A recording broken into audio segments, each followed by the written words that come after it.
given the title, that is When Clinical Trials Change Our Practice or Impact on Our Practice, I will not go into the details of discussing the 5 byproducts of the CALGB, but I will stick to the efficacy data and try to put those into perspectives. Now, to me, the situation was of the first-line management of colorectal cancer was so easy, so straightforward, up to 2 years ago, and that is in the so-called K-RAS era, before the RAS era. I can summarize the situation here. Bevacizumab, good efficacy in first and second line, companion chemo was not a big issue, no single agent activity, easy to use, little toxicity, however, sometimes we ran into deep trouble. With anti-EGFR, good efficacy in first and third line, companion chemo was an issue, mainly devoted to the oxaliplatin story. Single agent activity, K-RAS test was needed, which complicated things. Skin toxicity, a major problem. So the conclusion to me was so straightforward. Efficacy in first line is probably similar in K-RAS wild type, but bevacizumab is better for first line when shrinkage is not essential. And I stress the word essential. Anti-EGFR better in third line if K-RAS wild type. Now, these conclusions are mainly driven by this summary of data. I'm just concentrating on the median gain in survival afforded by bevacizumab and anti-EGFR. But if I put down the hazard ratio, the story doesn't change. So these are the gains in all the randomized phase 3 trials, gains in median survival regarding bevacizumab versus chemo alone. And these are the gains in median survival time in the randomized trials on anti-EGFR. Now, we had this picture not so long ago, so that now that we look at this, to me, thinking back 2 years ago in the K-RAS era, the rationale of comparing the two was pretty shaky. I would have bet on the equivalence, on the similarity, and I would not invested 1,000 patients in a study like that. But that's always the same story. It's easy to speak after the facts. And if I had been 10 years ago, I would have designed the same type of trial. So again, the CALGB must be congratulated to have conducted till the end of this very important trial. Now, when we go into the RAS era, things are a bit different, because these are the absolute deltas that we have in PRIME and CRYSTAL, and the hazard ratio reflect these deltas.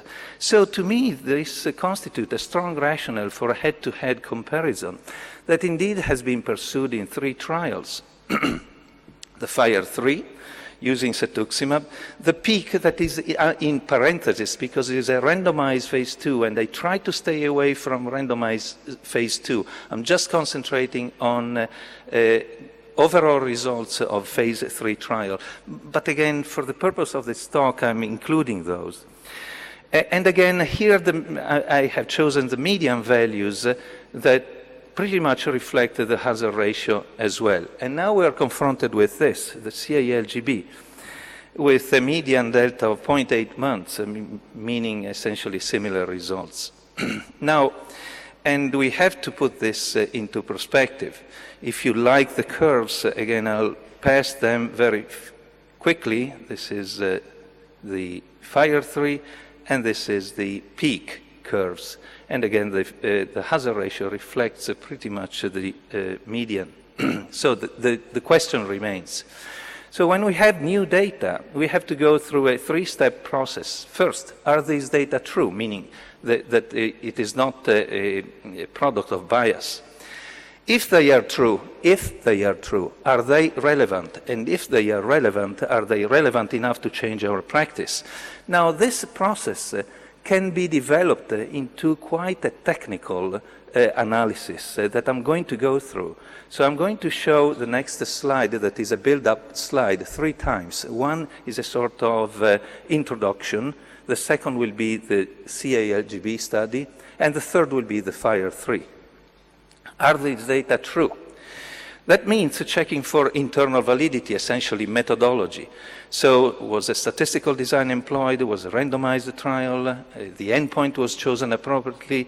Was that an intention to treat analysis? Then you look at the data, internal consistency. If you get an extension in overall survival, you should get some effect in PFS, maybe an increase in response rate. Then you go on to the philosophical level with plausibility, and philosophy is important in medicine. And finally, you want to look at what other people has got with external consistency, meaning, is this in keeping with what we know, other trials? Then the next step also can be articulated into 3 levels, technical levels. Are they relevant? External validity. External validity is essential generalizability. What can I do with these data? Can I apply this data to my practice, to the patient I see? And that is reflected by the patient characteristic, if the schedule is feasible, compliance, sequential treatment, and anything else.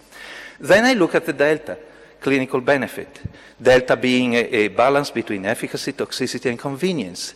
And then something that is external to this debate, essentially, but I think it is an important component of relevance. Is this opening a new avenue of treatment? Because that must be recognized as a value, as a part of the relevant. But I will not go into this aspect because this do not constitute innovation. And then finally, are they practice changing, meaning the delta is that much that is driving my new way of treating patients. So I'm filling in red the characteristics of these 2 trials. Let's start with the with the CALGB, but in the light of the fact that we are missing so many data, and this is the only slide I'm recycling from Dr. Venuk's presentation, you see how many things are missing here. And that will impact the analysis. So interpretation of the new data. Are the data true? Of the CALGB. As far as I know, as much has been published today, we can say yes, because internal validity is high.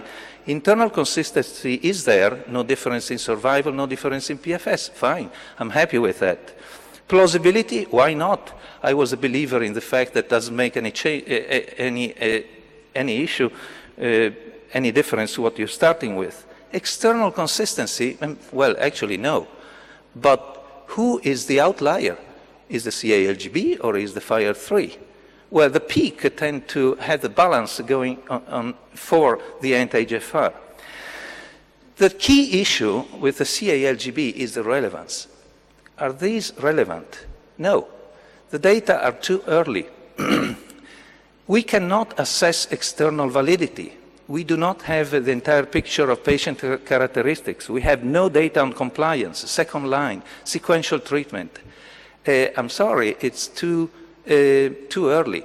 I can grant the fact that clinical benefit is there for the time being, for the data that have been presented, simply because if the 2 treatments are similar, then you'd go for the bevacizumab arm, because of less toxicity, because of the lack of skin toxicity. But I cannot come to that conclusion because I don't know what I can do of these data because I do not know the data.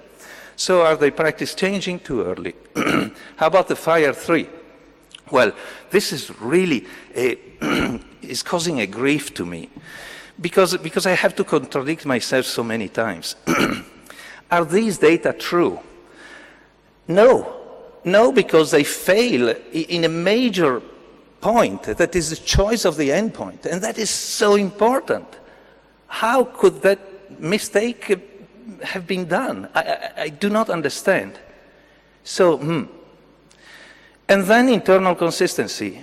You show a difference, but you don't see a difference in PFS? I'm unhappy. Nevertheless, philosophy helps here.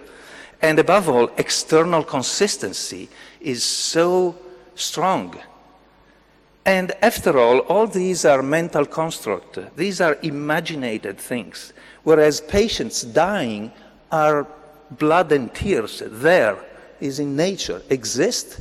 So what we have been taught is to be ecumenical in the phase of trial interpretation and not just stick to the formal aspects. That's why I'm concluding with a yes. Are the data relevant? Yes. Huge benefit, external validity, it's there. So why not changing the practice? So the final slide. How about the CA-LGB Fire 3 era? What can I conclude? Things have not changed with bevacizumab, but things have changed with anti-EGFR because essentially they grant combinability with oxaliplatin as well in the last couple of years, and also RAS test is needed. Now what changes is my conclusion. And again, I'm uneasy with this. And the conclusion is, while waiting for the CA-LGB full report, and I may change my idea, in general, anti-EGFR in RAS wild type are more efficacious. I'm not saying better, I'm saying more efficacious, meaning science, p-values and so on, than anti-VEGF in first-line colorectal cancer. RAS testing is a problem, causing delays and so on, and skin toxicity still is a problem. This conclusion is driven by my conviction that the data are the data. If you cannot change the data, you should change the way you interpret what you thought before. Thanks very much for your attention.